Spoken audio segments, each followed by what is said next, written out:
அதே போல வருமான வரி பிடித்தம் அது இன்றைக்கு மத்திய அரசாங்கம் மிகப்பெரிய கொள்ளை அடிக்கின்றது. மத்திய அரசாங்கத்தினுடைய கொள்ளைக்கு மாநில அரசாங்கம் துணை நிற்கின்றது. பெரும் முதலாளிகளிடம் வரி பிடிப்பதற்கு, பெரும் முதலாளிகளிடம் வரியை வாங்குவதற்கு அரசாங்கம் தயாராக இல்லை. இன்றைக்கு வரியை ஒழுங்காக கொடுப்பவர்களே ஊதியம் பெறுபவர்கள் தான்.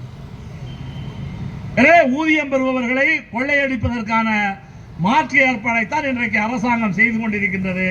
எனவே இந்த கோரிக்கை வெறும் ஆசிரியர்கள் சம்பந்தப்பட்ட, ஆரம்ப பள்ளி ஆசிரியர் கூட்டணி சம்பந்தப்பட்ட கோரிக்கை அல்ல.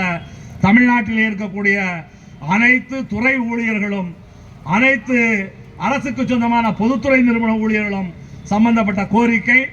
எனவே இந்த கோரிக்கைகளுக்காக நீங்கள் நடத்தக்கூடிய போராட்டத்தை அரசு போக்குவரத்து ஊழியர் சம்மேளனத்தின் சார்பாக வாழ்த்துவதோடு வரக்கூடிய காலத்திலே இது போன்ற போராட்டங்களை ஒன்றிணைந்து நடத்துவோம், ஒன்றிணைந்து போராடுவோம், ஒன்றிணைந்து நமது கோரிக்கைகளுக்கு தீர்வு காணுவோம் என கேடு இந்த போராட்டத்தை துவக்கி வைத்த வாய்ப்பளித்தமைக்கு நன்றி கூறி, வாய்ப்புக்கு நன்றி கூறி முடித்துக் கொள்கின்றேன். நன்றி, வணக்கம்.